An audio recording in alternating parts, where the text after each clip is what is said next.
안녕하세요. 책 읽어주는 예쁜 누나 문규리입니다. 와, 책 읽어주는 예쁜 누나, 나의 라임 오렌지 나무가 어느덧 마지막 시간이 됐습니다. 많이 읽었죠?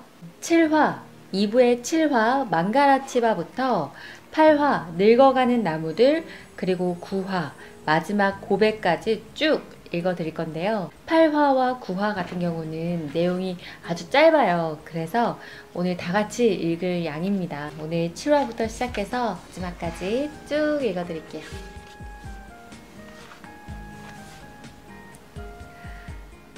세실리아 빠임 선생님은 아무나 나와 자기가 지은 문장을 칠판에 적어보라고 하셨다. 그러나 아무도 감히 나갈 생각을 하지 못했다. 그때 문득 좋은 문장이 떠올라 손을 들었다. 제제 나와서 해보겠니? 나는 책상에서 일어나 칠판 앞으로 걸어 나갔다. 선생님의 칭찬에 기분이 우쭐해졌다. 여러분 보세요. 반에서 가장 어린 학생이잖아요. 내 팔은 칠판 중간에도 닿지 않았다. 분필을 집어 최대한 멋을 부려 글씨를 썼다.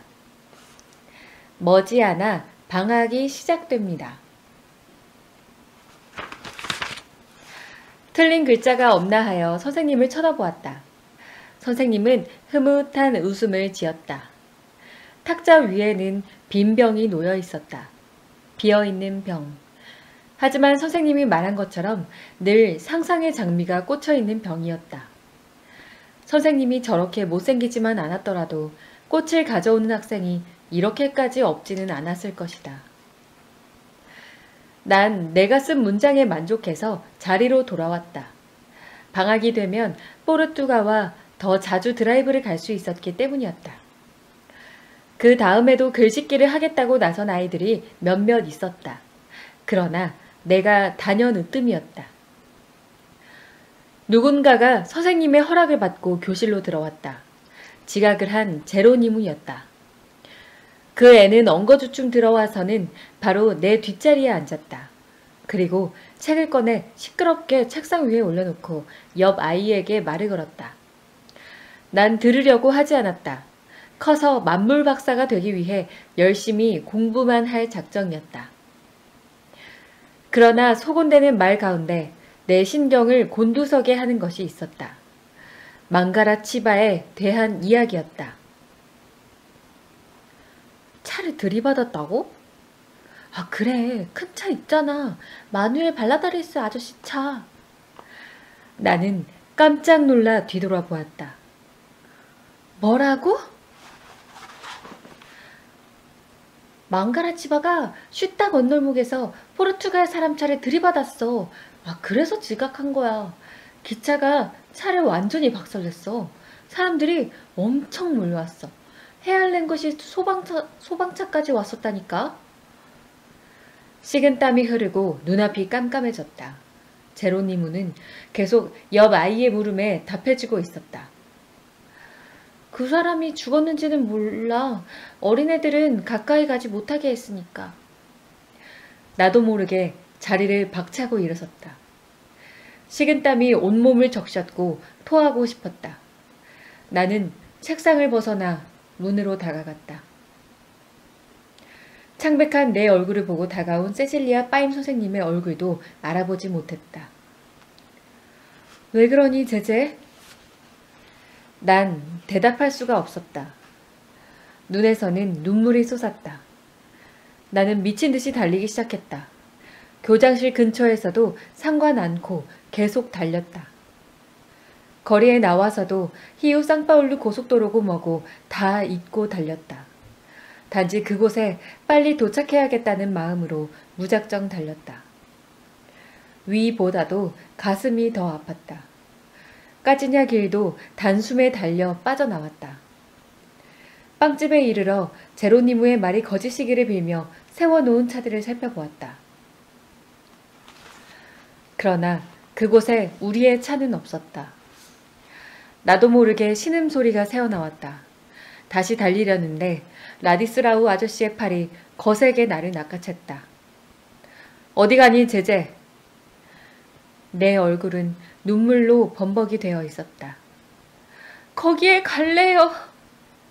가선 안 된다. 미친 듯이 발버둥을 쳤지만 그의 팔에서 빠져나올 수가 없었다. 진정하라, 얘야. 넌 거기 가면 안 돼. 망가라치바가 아저씨를 죽였죠? 아니야. 구조대가 금방 왔어. 차는 많이 부서졌는데. 거짓말하지 마세요. 무엇 때문에 거짓말을 하겠니? 기차가 차를 들이받았다고 했잖아. 그러니까 그 사람이 면회를 받아도 될 정도로 회복하면 내가 널 병원에 데려다 주마. 약속할게. 자, 이젠 음료수나 좀 마시자. 그는 손수건을 꺼내 내 땀을 닦아주었다. 토하고 싶어요. 내가 벽에 기대자 그는 내 머리를 잡아주었다. 이제 좀 괜찮니, 제재? 고개를 끄덕였다. 집에 데려다 줄까? 난 머리를 저었다. 그리고 넋을 놓고 천천히 걷기 시작했다. 나는 모든 것을 알아챘다.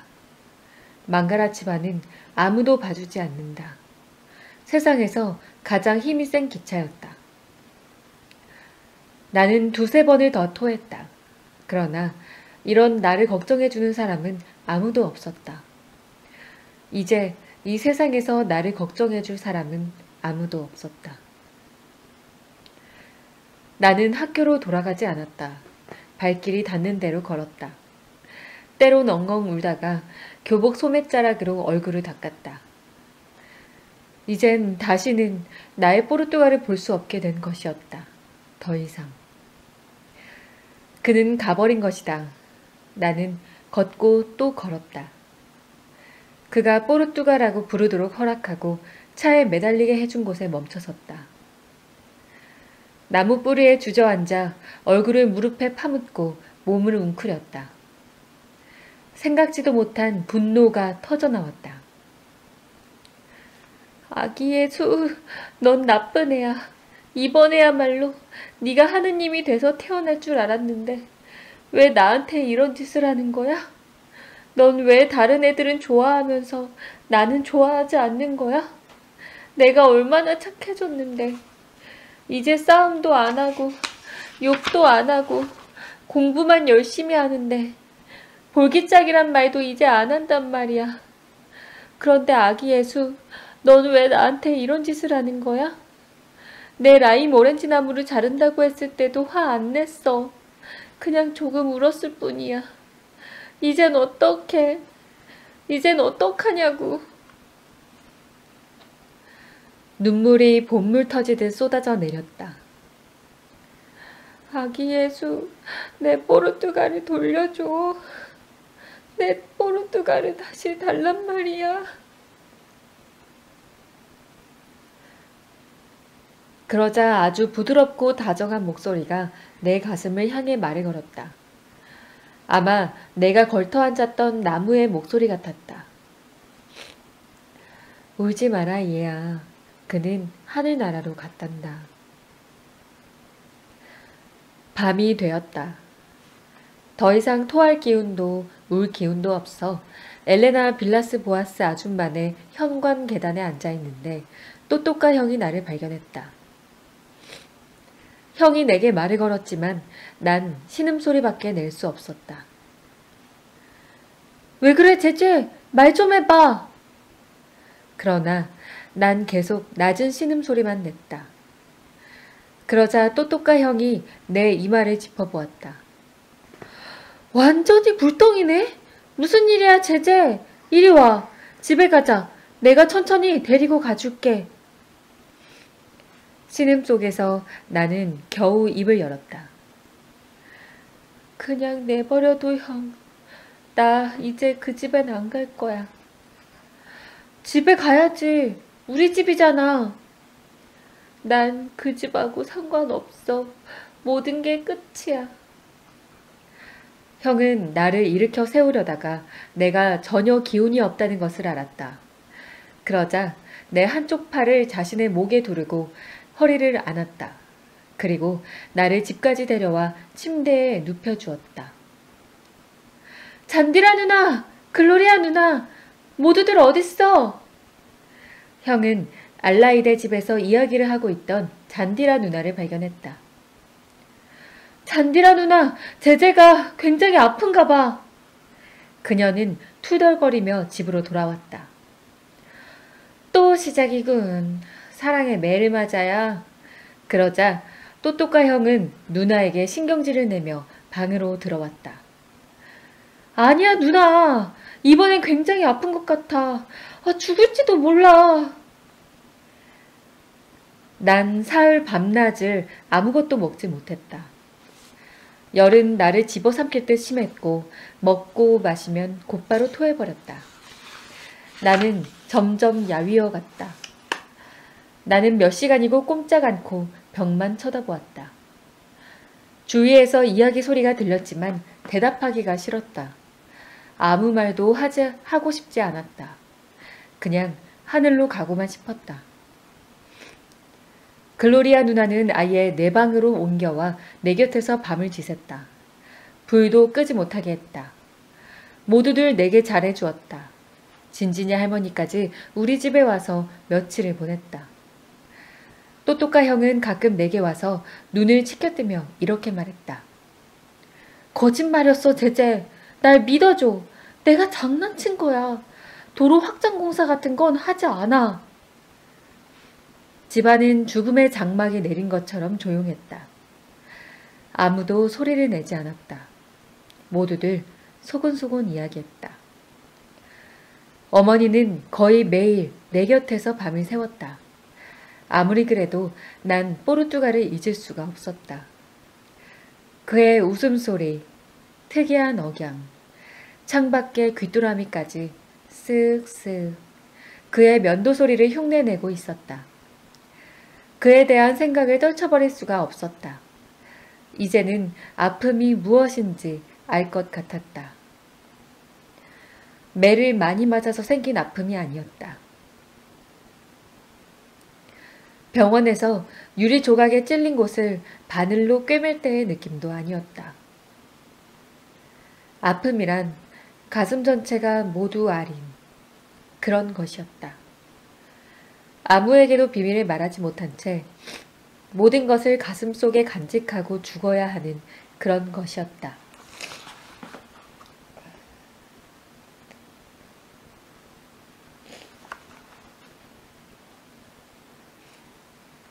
팔과 머리의 기운을 앗아가고 베개 위에서 고개를 돌리고 싶은 마음조차 사라지게 하는 그런 것이었다. 상태는 더욱 악화되었다. 나는 뼈마디가 앙상하게 드러날 정도였다. 의사를 불렀다. 파울야베르 박사가 와서 나를 진찰했다. 그는 한눈에 나의 상태를 알아보았다. 쇼크예요. 정신적으로 아주 큰 충격을 받았습니다. 이 충격을 이겨내야만 살아날 수 있습니다. 글로리아 누나는 그를 밖으로 데리고 나가 말했다. 맞아요. 충격을 받았어요, 박사님. 자기 라임오렌지 나무가 잘린다는 얘기를 듣고부터 저래요. 그럼 그게 사실이 아니라는 것을 확신시켜야 돼요. 별의별 얘기를 다 해봤는데 믿으려고 하지 않아요. 저의 한테는 오렌지 나무가 사람이나 마찬가지예요. 조금 특별한 아이예요. 감수성이 굉장히 예민하고 조숙하거든요. 나는 그 말을 모두 알아들었지만 살고 싶은 생각은 들지 않았다. 하늘나라로 가고 싶어도 살아있는 사람들은 그곳에 갈 수가 없었다. 약을 먹었으나 그래도 계속 토했다. 그 즈음 이상한 일들이 일어났다. 동네 사람들이 줄지어 문병을 온 것이다. 그들은 내가 인간의 탈을 쓴 악마였다는 사실을 잊은 것 같았다. 제난과 기아 상점 주인은 늘어진 마리아 젤리를 갖다 주었고 에우제니아 아줌마는 달걀을 가져와 토를 하는 내 배를 낫게 해달라며 기도해 주었다. 파울루신의 아들이 죽어가고 있습니다. 모두들 듣기 좋은 말만 해주었다. 빨리 나아야 된다, 제제. 네가 망나니 짓을 안 하니까 거리가 온통 슬픔에 잠긴 것 같지 뭐냐. 세실리아 빠임 선생님도 내 가방과 꽃 한 송이를 들고 왔다. 그것들을 보자 다시 눈물이 쏟아졌다. 선생님은 내가 어떻게 뛰어나갔는지를 설명하였다. 그러나 선생님이 아는 것이라고는 단지 그뿐이었다. 가장 슬퍼한 사람은 아리오발두 아저씨였다.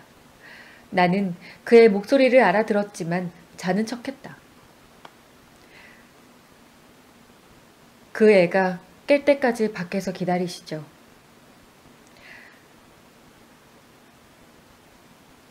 그는 앉아서 글로리아 누나에게 이야기했다. 들어보세요, 아가씨. 여기를 찾으려고 집집마다 일일이 물으며 다녔어요. 그리고는 슬프게 울먹였다. 내 어린 천사가 죽으면 안 됩니다. 정말 안 돼요. 제발 죽게 내버려 두지 마세요, 아가씨.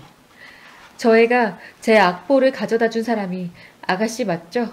아니에요? 글로리아 누나는 거의 대답을 못할 지경이 되었다.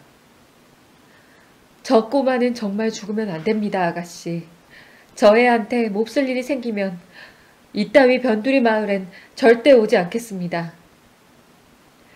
그는 방으로 들어와서 내 곁에 앉아 내 손을 자기 얼굴에 비벼댔다. 눈을 떠봐라, 제제. 빨리 나아야지. 그래서 나랑 다니며 노래를 불러야 할 것 아니냐. 난 거의 하나도 팔지 못했어. 사람마다 물어본단다. 어이 아리오발두, 그 카나리아는 어디 간 거요? 빨리 나을 거라고 약속하지? 응? 아직도 눈물이 남아있었는지 눈에서 눈물이 흘렀다. 글로리아 누나는 내가 다시 흥분하려고 하자 아저씨를 밖으로 데리고 나갔다. 나는 나아지기 시작했다. 조금씩 마실 수도 있었고 토하지도 않았다. 그래도 그에 대한 기억을 더듬을 때면 열이 오르고 토하고 식은땀을 흘리며 떨었다. 어떤 때는 망가라치바가 나는 듯이 지나가며 그를 덮치는 광경을 떨쳐낼 수가 없었다. 그래서 아기 예수에게 만약 나를 눈꽃만치라도 좋아했다면 뽀르뚜가가 아무런 아픔 없이 저 세상으로 가게 해달라고 계속 부탁했다. 글로리아 누나가 내 곁으로 와 머리를 쓰다듬어 주었다. 울지마 아가. 다 잊게 돼. 너만 좋다면 내 망고나무를 줄게. 그 나무는 아무도 건드리지 못할 거야. 열매도 열리지 않고 늙은 데다 볼품도 없는 그런 망고나무를 어디다 써먹을까? 하기는 내 라이모렌지 나무도 곧 매력을 잃고 다른 나무처럼 되고 말겠지. 그것도 사람들이 그 불쌍한 나무에게 늙어갈 시간과 기회를 줄 때나 가능한 일이지만 말이다. 어떤 이들에겐 죽는다는 게 얼마나 쉬운 일인가. 몹쓸 기차가 한 번 지나가면 그만이잖아. 그런데 왜 내가 하늘나라에 가는 것은 이다지 어려운 걸까? 내가 가지 못하도록 모두들 내 다리를 붙잡고 있나 봐. 글로리아 누나의 정성어린 보살핌으로 나는 겨우 말할 수 있을 정도가 되었다. 아빠는 밤에 외출하는 일마저 그만두었다. 또또까 형은 양심의 가책이 심하여 여일 정도였다. 그 때문에 잔디라 누나에게 핀잔을 듣기도 하였다. 아픈 사람은 하나면 충분하잖아, 안토니우? 누나가 내 심정을 몰라서 그래. 쟤한테 얘기해준 사람이 나야. 저 애가 하염없이 울던 모습이 꿈에도 나온단 말이야. 그렇다고 너까지 울면 안 되지. 넌 이제 다 컸어. 그리고 저 앤 살아날 거야. 그러니까 이제 좀 그만 좀 하고 재단과 기아 상점에 가서 연유 한 통만 사와. 그럼 돈을 줘. 이제 아빠 앞으론 외상 안 준대. 몸이 약해서인지 계속 잠이 쏟아졌다. 밤인지 낮인지도 분간하기가 힘들었다. 열은 조금씩 내렸고 식은땀과 몸 떨림도 점점 가라앉았다. 눈을 뜨자 어둠 속에서 잠시도 내 곁을 떠나지 않는 글로리아 누나가 보였다. 누나는 흔들 의자를 방에 들여놓고 피로를 이기지 못할 땐 그 위에서 잠들기도 했다. 누나, 벌써 밤이야? 거의 그래, 아가야. 창문 좀 열어줘. 머리 아프지 않을까? 괜찮을 거야. 빛이 스며들었다. 아름다운 하늘 조각이 보였다. 하늘을 바라보았다. 다시 눈물이 솟기 시작했다. 왜 그래, 제재. 아주 멋진 하늘이잖아. 아주 파란 하늘. 아기 예수가 너를 위해 꾸몄대. 오늘 아기 예수가 나한테 그랬어. 하늘이 내게 무엇을 의미하는지 누나는 모르고 있었다. 누나는 내 곁에 기대어 내 손을 잡고 나의 기분을 북돋으려고 애썼다.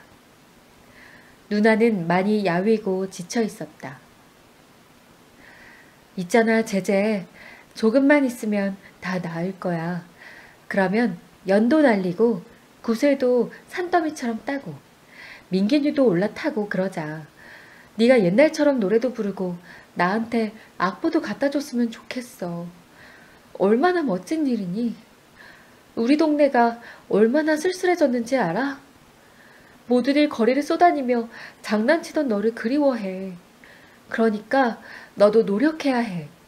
어서 기운을 차리고 자리에서 일어나야지.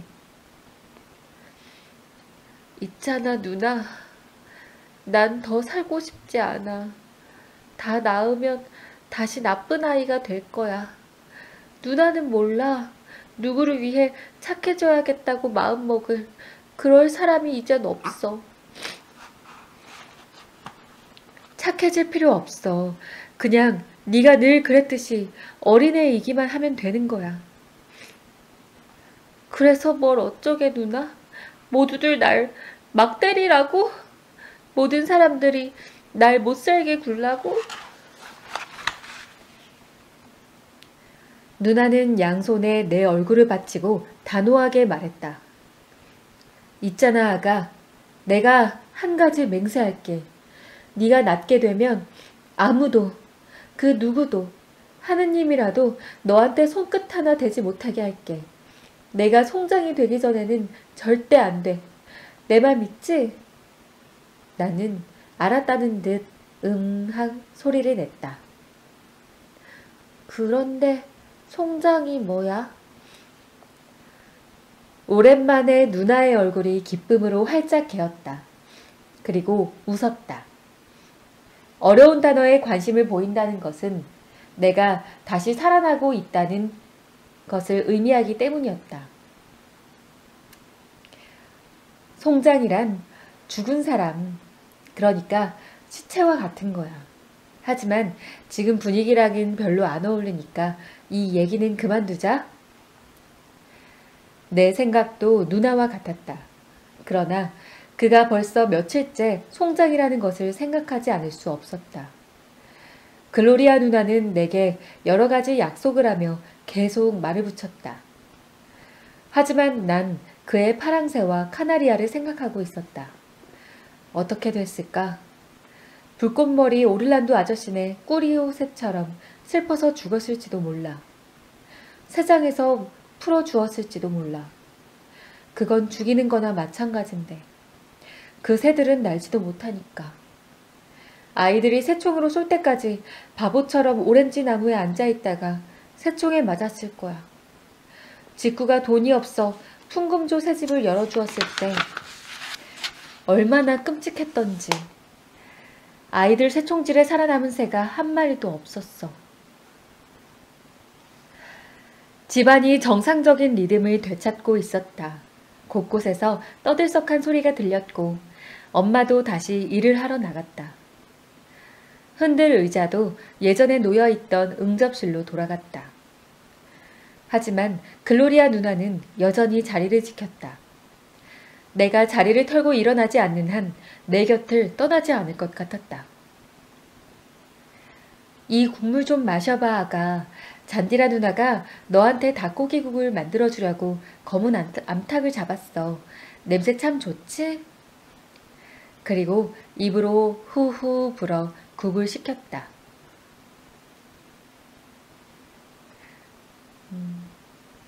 이건 제재의 상상이에요. 너도 나처럼 빵을 커피에 담가서 먹어봐. 하지만 삼킬 때 소리를 내서는 안 돼. 보기 흉하거든. 뽀르뚜가가 했던 말이네요. 갑자기 왜 그러니, 아가? 검은 암탉을 죽였다고 우는 것은 아니지? 늙은 닭이었잖아. 너무 늙어서 알도 낳지 못했는데. 내가 사는 데를 알아내려고 꽤 애를 썼겠구나?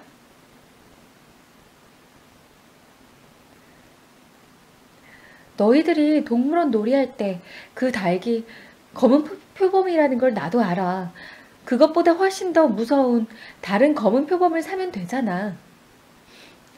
어떻게 된 거야, 이 도망쟁이야? 그동안 어디가 있었어? 고도이야. 지금은 못 먹겠어. 먹으면 토할 것 같아. 조금 이따가 줄게. 그땐 먹을 거지? 그러자 많은 말들이 물거품처럼 입 밖으로 쏟아져 나왔다. 아주 착하게 굴게요. 싸움도 안 하고 욕도 안 하고 볼기짝이란 소리도 안 할게요. 당신과 늘 함께 있고 싶어요. 식구들은 내가 다시 민기뉴와 이야기를 시작한 것으로 생각했는지 슬픈 얼굴로 나를 바라보았다.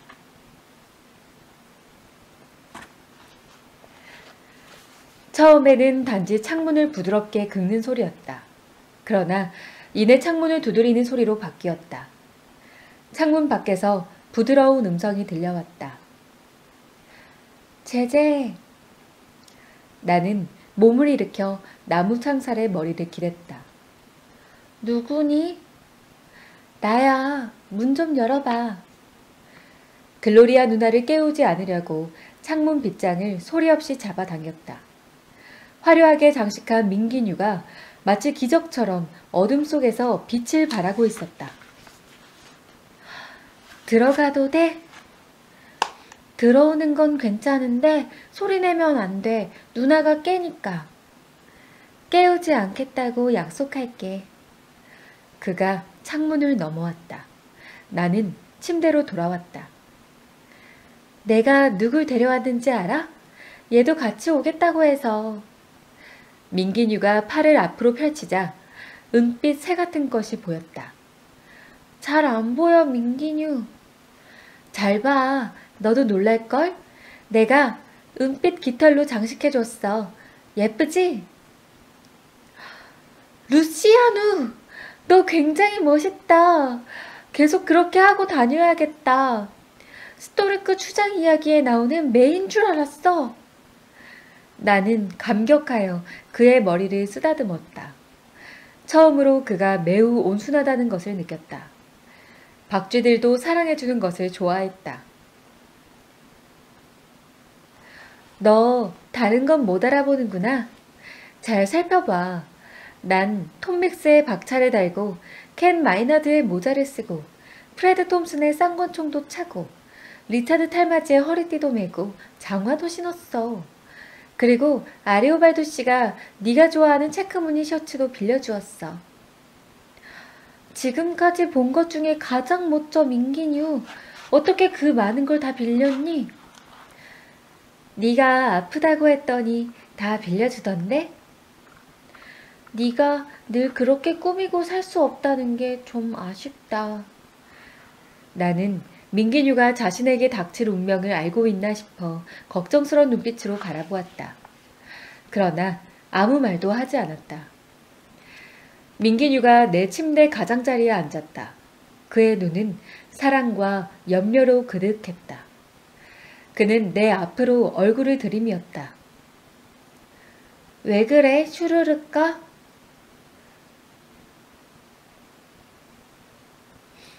아, 이거는 나무가 말해야 되네요. 왜 그래, 슈르르까? 슈르르까는 너야, 민기뉴. 그럼 너는 꼬마 슈르르까야. 네가 주던 그 우정을 더 이상 바라면 안 될까? 그러지 마. 의사가 울지도 말고 흥분하지도 말랬어. 나도 그건 싫어. 네가 너무 보고 싶어서 왔어. 그리고 네가 다시 건강해지고 기뻐하는 것을 보고 싶어. 살다 보면 다 잊혀져. 산책하려고 왔는데 같이 갈래? 나 몸이 많이 약해졌어. 맑은 공기를 마시면 병도 나을 거야. 내가 뛰어넘는 걸 도와줄게. 우리는 밖으로 나갔다. 어디로 갈 건데? 수로로 놀러 가자. 있잖아. 난 까빠네마 공작거리에는 별로 가고 싶지 않아. 거긴 영영 못 지나다닐 것 같아. 그럼 아수데스 거리로 해서 끝까지 가자. 그러자 민기뉴는 날아다니는 말로 변했다. 루시아누는 즐거운 듯 내 어깨에 앉아 있었다. 민기뉴는 내가 수로의 굵은 수도관 위에서 균형을 잡을 수 있도록 손을 잡아주었다. 수도관에 뚫린 구멍에서 물줄기가 분수처럼 솟아 우리의 발바닥을 간지럽게 적셨다. 좀 어지러웠지만 민기뉴가 마련해준 기쁨으로 이미 다 나은 기분이었다. 적어도 내 심장은 가볍게 뛰고 있었다. 갑자기 멀리서 기적 소리가 들려왔다. 너 들었니, 민기뉴? 멀리서 들리는 기적 소리야. 귀를 찢는 듯한 굉음이 점점 다가왔다. 기적 소리가 다시금 정막을 깨뜨렸다. 두려움이 온몸을 휘감았다. 바로 그놈이야, 민기뉴. 망가라치바, 살인마. 기찻길 위를 달려오는 기차 바퀴 소리는 더욱 무섭게 커졌다. 올라와, 민기뉴. 빨리 올라와, 민기뉴. 민기뉴는 번쩍이는 박차 때문에 수도관 위에서 균형을 잡지 못했다. 올라와, 민기뉴. 내 손을 잡아. 저놈이 널 죽일 거야. 저게 너를 짓밟을 거야. 짓밟는다고. 널 조각내버릴 거야.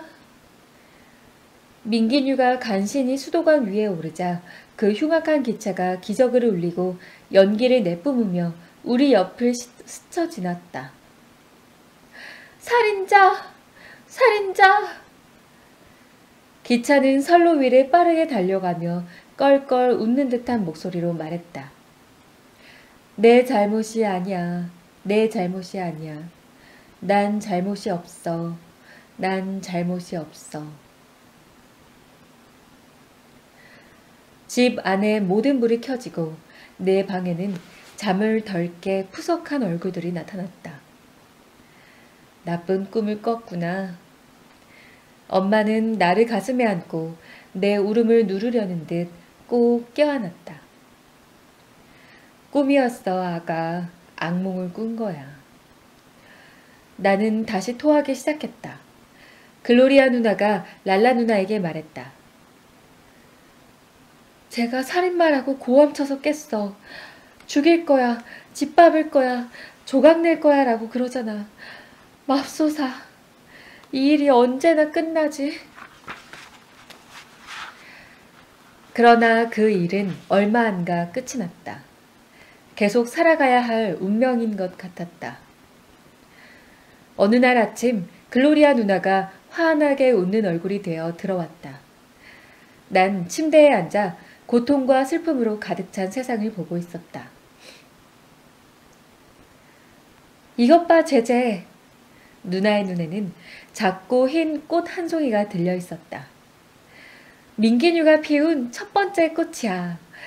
그 애도 곧 어른 나무가 될 건가 봐. 그럼 오렌지도 주겠지? 나는 흰 꽃을 손가락 사이에 끼우고 어루만졌다. 난 더 이상 울지 않았다. 민기뉴는 이 꽃으로 내게 작별 인사를 전하고 있었다. 민기뉴도 이제 내 꿈의 세계를 떠나 현실과 고통의 세계로 들어서고 있었다. 자, 이젠 죽을 좀 먹자. 그리고 어제처럼 집을 한 바퀴 도는 거야. 내가 곧 가져올게. 그때 루이스 왕이 내 침대 위로 기어 올라왔다. 가족들은 이제 동생이 내 곁에 오는 것을 두고 뭐라 하지 않았다.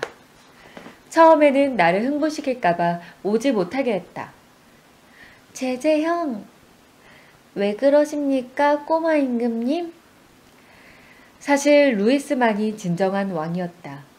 트럼프에 나오는 하트나 다이아몬드나 스페이드나 클로버의 왕들은 그저 카드놀이를 하는 사람들의 손때가 묻은 지저분한 그림에 지나지 않았다. 그리고 또 한 사람. 그 사람은 왕이 될 때까지 살지 못했다. 제제 형, 난 형이 아주 좋아. 나도 그래, 루이스. 나도 네가 좋아. 오늘 나하고 놀 거야? 오늘은 너랑 놀게. 뭘 하고 싶은데?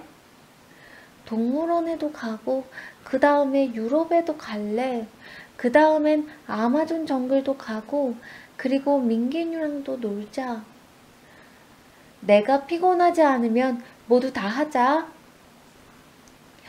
글로리아 누나의 행복한 눈길 속에서 아침을 먹은 우리는 손을 잡고 뒤뜰로 나갔다. 글로리아 누나는 마음이 놓였는지 문에 몸을 기대었다. 닭장에 이르기 전에 나는 몸을 돌려 누나에게 손을 흔들어 주었다. 누나의 눈이 기쁨으로 빛났다. 나는 나만의 조숙함으로 저 애가 드디어 환상의 세계로 돌아왔어요. 감사합니다, 하느님. 이라고 하는 누나의 마음을 읽을 수 있었다. 형, 응? 검은 표범 어디 갔어? 믿지 않는 일을 다시 시작한다는 건 힘든 일이었다. 나는 현실을 있는 그대로 말해주고 싶었다. 바보야, 표범은 없어. 그건 내가 국 끓여 먹은 늙은 암탉일 뿐이라고. 지금은 암사자 2마리만 있어, 루이스. 검은 표범은 아마존 정글로 휴가 갔어. 그의 환상을 가능한 지켜주는 것이 나을 것 같았다. 아주 어렸을 땐 나도 그런 것을 믿었으니까. 어린 왕은 눈이 휘둥그레졌다. 그런 표범이 저기 저 정글에 있어? 겁먹지 마. 아주 멀리 가서 돌아오는 길을 찾지도 못할 테니까. 나는 씁쓸하게 웃었다. 아마존 정글은 단지 가시투성이에 오렌지 나무 잎사귀 몇 장에 불과했다. 있잖아, 루이스. 지금 형이 아주 힘들어. 그러니까 이제 그만 가자. 내일 더 놀자. 케이블카 놀이도 하고 네가 좋아하는 것을 다 하자. 루이스는 내 말에 고개를 끄덕이고 내 손을 잡고 천천히 돌아왔다. 그는 현실을 알기에는 아직 너무 어렸다. 나는 마법이 풀린 민기뉴와 마주치고 싶지 않았다. 루이스는 그 흰 꽃이 우리의 작별 인사였음을 모르고 있었다.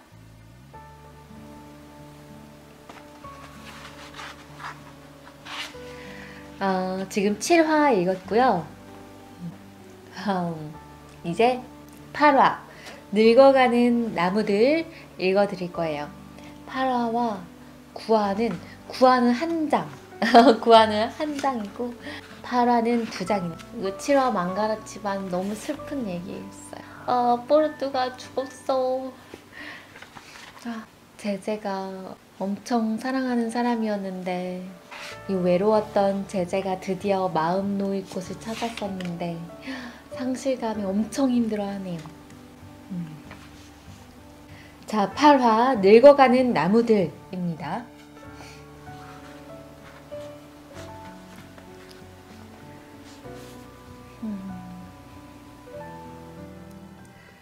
아직 밤이 오기 전이었다. 그 소식은 사실로 확인되었다. 우리 집과 식구들에게 평화의 기운이 다시 피어나고 있었다. 아빠는 내 손을 끌어다 식구들이 모두 보는 앞에서 나를 아빠 무릎에 앉혔다. 그리고 내가 어지럽지 않도록 천천히 의자를 흔들었다. 다 지나갔다 얘야. 모두 다 끝났어. 너도 이 다음에 크면 아빠가 될 거야. 그리고 살다 보면 어려운 시기가 있다는 것을 알게 될 거다. 하는 일마다 잘 안 되고 끝없이 절망스러울 때가 있어. 하지만 이제는 그렇지 않아. 아빠는 산뚜알레이슈 공장의 지배인이 됐어. 이제 다시는 크리스마스에 네 신발이 비어있는 일은 없을 거다. 아빠는 잠깐 말을 멈추었다. 아마 아빠도 살아있는 한 절대로 그 일을 잊지 않을 게 틀림없었다. 여행도 많이 다니자. 엄마는 이제 일을 하지 않아도 돼. 네 누나들도 그렇고. 아직도 그 인디언 메달 갖고 있니? 나는 주머니를 뒤져 메달을 찾아냈다. 좋아. 다시 시계를 사서 메달을 달자. 언젠가는 네 것이 될 거야. 포르투가 탄화 규소가 뭔지 아세요? 제제의 속마음입니다. 아빠의 이야기는 끝이 없었다. 아빠의 깔끔깔끔한 턱이 내 얼굴을 스쳐 따끔거렸다. 오래 입은 옷에서 나는 냄새도 역겨웠다. 나는 아빠의 무릎 밑으로 빠져나와 부엌문으로 갔다. 그곳 계단에 앉아 어둠 속으로 사라져가는 뒷들을 바라보았다. 기분이 언짢아졌다. 저 사람은 뭐 때문에 날 무릎에 앉혔을까? 저 사람은 내 아빠가 아니야. 내 아빠는 돌아가셨어. 망가라치바가 내 아빠를 죽였어. 아빠는 내 뒤를 따라 나왔다. 그리고 눈물로 젖어있는 내 눈을 보았다. 아빠는 거의 무릎을 꿇다시피 하고서 내게 말을 걸었다. 울지 마라 얘야. 우리는 이제 큰 집에서 살게 될 거야. 집 뒤에 진짜 강도 흐르고 아주 큰 나무들도 많이 있어. 그 나무들은 네가 다 가져라. 거기다 그네도 맬 수 있어. 아빠는 몰랐다. 이 세상에서 까를로따 여왕만큼 멋있는 나무는 없다는 것을 말이다. 네가 가장 먼저 나무를 고르게 해주마. 나는 아빠의 발에 내려다보았다. 슬리퍼 사이로 발가락들이 비집고 나와 있었다. 그도 칙칙한 뿌리를 가진 늙은 나무였던 것이다. 아빠 나무였다. 그러나 내가 전혀 이해할 수 없는 그런 나무였다. 한 가지 소식이 더 있다. 네 라이모렌지 나무도 그렇게 빨리 잘리진 않을 거야. 그게 잘릴 때쯤에는 우리가 멀리 이사 갈 테니까 넌 그게 잘렸는지도 모를 거야. 나는 흐느끼며 아빠의 무릎을 끌어안았다. 됐어요, 아빠. 그런 건 상관없어요. 그리고 나를 따라 눈물을 흘리는 아빠의 얼굴을 보며 중얼거렸다. 벌써 잘 나갔어요, 아빠. 벌써 일주일도 전에 내 라이모렌지 나무를 잘 나갔어요. 벌써 8화가 끝났습니다. 제제의 집 사정은 많이 풀린 것 같은데, 자, 9화 마지막 고백입니다. 마지막 이야기 들려드릴게요. 사랑하는 마누엘 발라다리스 씨, 오랜 세월이 흘렀습니다. 저는 48살이 되었습니다. 때로는 그리움 속에서 어린 시절이 계속되는 듯한 착각에 빠지곤 합니다. 언제라도 당신이 나타나셔서 제게 그림 딱지와 구슬을 주실 것만 같은 기분이 듭니다. 나의 사랑하는 뽀르뚜가 제게 사랑을 가르쳐 주신 분은 바로 당신이었습니다. 지금은 제가 구슬과 그림 딱지를 나누어 주고 있습니다. 사랑 없는 삶이 무의미하다는 것을 알기 때문입니다. 때로는 제 아내 사랑에 만족하기도 하지만 누구나와 마찬가지로 절망할 때가 더 많습니다. 그 시절, 우리들만의 그 시절에는 미처 몰랐습니다. 먼 옛날 한 바보 왕자가 제단 앞에 엎드려 눈물을 글썽이며 이렇게 물었다는 것을 말입니다. 왜 아이들은 철이 들어야만 하나요? 사랑하는 뽀르뚜가, 저는 너무 일찍 철이 들었던 것 같습니다. 영원히 안녕히. 우바뚜바에서 1967년.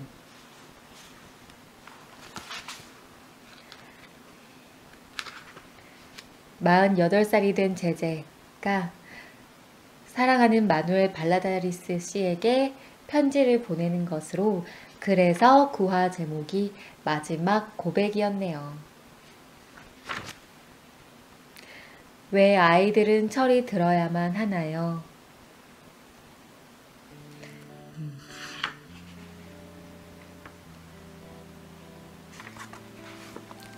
자, 이렇게 해서 나의 라임 오렌지 나무는 다 읽었습니다. 다시 한번 이렇게 낭독을 허락해주신 동력출판사도 감사드리겠습니다. 다 읽었다, 요미야. 책 잘 읽었어? 엄마가 책 읽는 거 어떻게 들었어? 어땠어? 잘 들었지? 괜찮았어? 자, 우리 요미도 고생 수고했어. 지금까지 나의 라임 오렌지 나무 들어주신 분들, 모든 분들께 감사드립니다. 또 다른 책으로 언제 돌아올지 모르겠지만 좋은 책을 골라서 돌아올 수 있었으면 좋겠네요. 그럼 여러분, 지금까지 감사합니다.